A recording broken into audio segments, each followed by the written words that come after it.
የሕማማት ማክሰኞ ትምህርት። ውድ ልዑል እግዚአብሔር ልጆች በልዑል እግዚአብሔር ስም እንደምን አደራችሁ? የቸርነት ባለቤት ልዑል እግዚአብሔር ስሙ እየተመሰገነ ይሁን። ትላንትና እግዚአብሔር ቢፈቅድልን ሳምንቱን እንነጋገራለን ብዬ ነበር። እግዚአብሔር ፈቅዶ አሁን ተገናኝተናል። የሕማማት ማክሰኞ ታሪክ። የሕማማት ማክሰኞ እንግዲህ የጥያቄና የትምህርት ቀን በመባል ይታወቃል ማለት ነው። ጸሐፍት ፈሪሳውያን ወደ ጌታችን ወደ ኢየሱስ ክርስቶስ በመቅረብ ጥያቄ ጠይቀውታል። ጥያቄው ምንድን ነው? ከምድራውያን ነገስታት ያይደለህ፣ ከሌዋውያን ካህናትም ያይደለህ፣ ትምህርት ማስተማር፣ ታምራት ማድረግ፣ ገበያ መፍታት በማን ስልጣን ታደርጋለህ ብለው ጌታችን ኢየሱስ ክርስቶስን ጠየቁት ማለት ነው። ጥያቄያቸው ትክክል ነው። ከምድራውያን ነገስታት አይደለም ኢየሱስ ክርስቶስ። ለምን ከተባለ የምድራውያን ነገስታት ንጉሳቸው ነው። ንጉሰ ነገስት፣ እግዚአጋይስት፣ አምላከ አማልክት፣ ሊቀ ካህናት ነው ኢየሱስ ክርስቶስ። የዚህ ሁሉ ፈጣሪ፣ የዚህ ሁሉ መጋቢ፣ የዓለማት ሁሉ ጌታ ነው ንጉሰ ነገስት ኢየሱስ ክርስቶስ። ከሌዋውያን ካህናትም አይደለም። ለምን ከተባለ ሊቀ ካህናታችን ነው ኢየሱስ ክርስቶስ። አባታችን፣ መሪያችን፣ ፈጣሪያችን ነው ማለት ነው። ስለዚህ የሾመን የሸለመን ያነቃን ያበቃን እሱ ራሱ ስለሆነ ከሌዋውያን ካህናትም አይደለም። ስለዚህ በማን ስልጣን ትምህርቱን ታስተምራለህ? ይህንን ሁሉ ታምራት በማን ስልጣን ነው የምታደርገው? ብለው ጌታችን ኢየሱስ ክርስቶስን ጠየቁት ማለት ነው።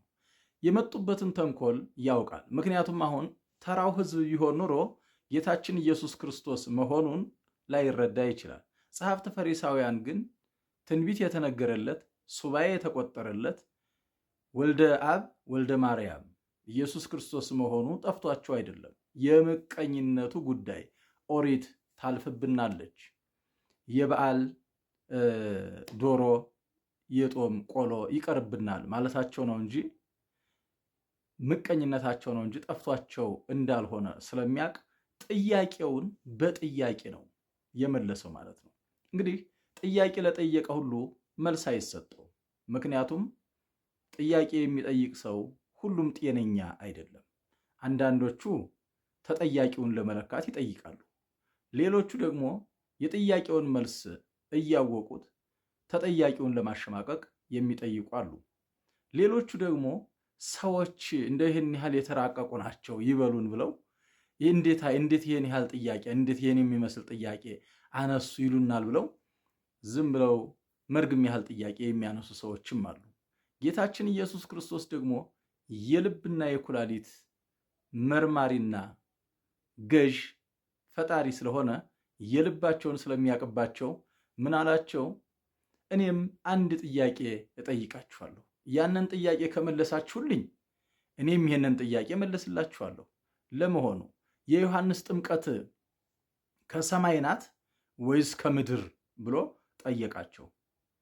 እነዚህ ሰዎች ደግሞ ሰብሰብ ብለው ዘወር ዘወር ብለው መመካከር ጀመሩ።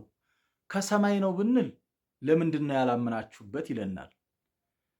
ከምድር ነው ብንል ደግሞ ሕዝቡ ዮሐንስን እንደ መምህር እንደ ነቢይ ይቀበሉታልና በድንጋይ ይወግርናል። ስለዚህ ምን እናድርግ ተባብለው ተማከሩ። ክፉዎች ሁልጊዜ ሲሸፍጡ ሲማከሩ ነው የሚኖሩት። ከዚህ በኋላ አናውቅም እንበል ብለው እርስ በርሳቸው ተመካከሩ። አናውቅም አሉት። ጌታችን ኢየሱስ ክርስቶስ ግን ምንድን ነው ያላቸው? አይ እኔም ይሄንን ተአምራት በምን እንደማደርግ አልነግራችሁም አላቸው። ምክንያቱም ከተባለ እሱ ሁሉን ያውቃል፣ ፈጣሪ ፍጥረታት ነው። አላውቅም አይልም። ሁሉን ስለሚያውቅ በምን እንደማደርግ አልነግራችሁም አላቸው ማለት ነው። ጥያቄው በጥያቄ መልሱ በመልስ ተደመደመ ማለት ነው። ተደመደመ።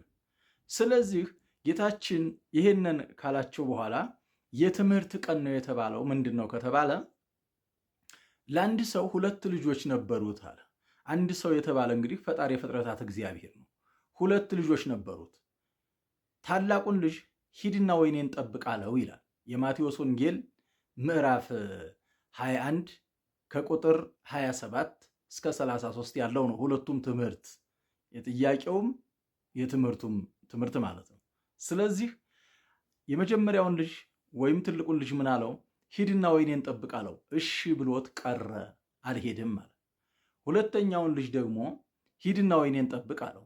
ሁለተኛው ልጅ እምቢ አለ። ነገር ግን እምቢ በማለቴ አባቴን አሳዝኛለሁ ብሎ ጸጽቶት ተነስቶ ሂዶ በወይኑ ቦታ ተገኘ።